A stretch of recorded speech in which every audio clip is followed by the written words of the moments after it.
இணைய நண்பர்களுக்கு வணக்கம். இன்னைக்கு உங்களோட நான் பகிர்ந்துக்க போற புத்தகத்தோட பெயர் தமிழ்நாட்டின் போர்க்களங்கள். இது எழுதினவர் எஸ். கிருஷ்ணன். இந்த புத்தகம் ஒரு ஒரு அருமையான புத்தகமா நான் கருதுகிறேன். ஏன்னா நம்ம பொதுவா தமிழ்ல இந்த மாரி ஒரு வரலாற்று பதிவு ரொம்ப கம்மியா தான் நான் படிச்சிருக்கேன். அந்த விதத்துல தமிழ்நாட்டு போர்கள், குறிப்பா நம்ம சங்க காலம், சங்க இலக்கியங்கள் கருதப்படுகிற இந்த புறநானூறு, மதுரை காஞ்சி, நெடுநல்வாடை, இல்லன்னா சேக்கிழாருடைய புத்தகங்கள்ல வர போர் சம்பந்தமான பதிவுகள் எல்லாத்தையுமே சேகரிச்சு, தமிழ்நாட்டு போர்கள் எப்படி நடந்தன? அது அது சம்பந்தமா ரொம்ப ஒரு சுவாரஸ்யமா எழுதியிருக்காரு.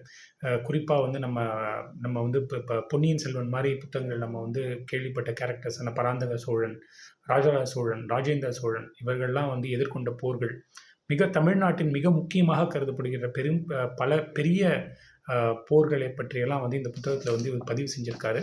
சங்க இலக்கியங்களிலிருந்து தமிழ்நாட்டுல ஐரோப்பியர்கள் கால் எடுத்து வைக்கிற வரைக்கும் முக்கியமான எல்லா பெரிய போர்க்களங்கள் எல்லாத்தையும் பற்றியும் இவர் ஆய்வு செய்து எழுதியிருக்காரு. பல புத்தகங்களையும் ரெஃபரன்ஸ் குடுத்திருக்காரு. ஸோ அந்த விதத்துல பார்க்கும்பொழுது இது ஒரு நல்ல புத்தகமா நான் கருதுகிறேன். நீங்களும் இத படிச்சிருந்தீங்கன்னா, உங்களுடைய கருத்த என்னோட பகிர்ந்துக்கோங்க. இத படிக்கலைன்னா கண்டிப்பா இத படிச்சு பாருங்க. படிச்சுட்டு உங்க கருத்த என்னோட பகிர்ந்துக்கோங்க. கூடிய விரைவில் இன்னொரு புத்தகத்தோட உங்கள சந்திக்கிறேன். அதுவரைக்கும் டேக் கேர். பாய்.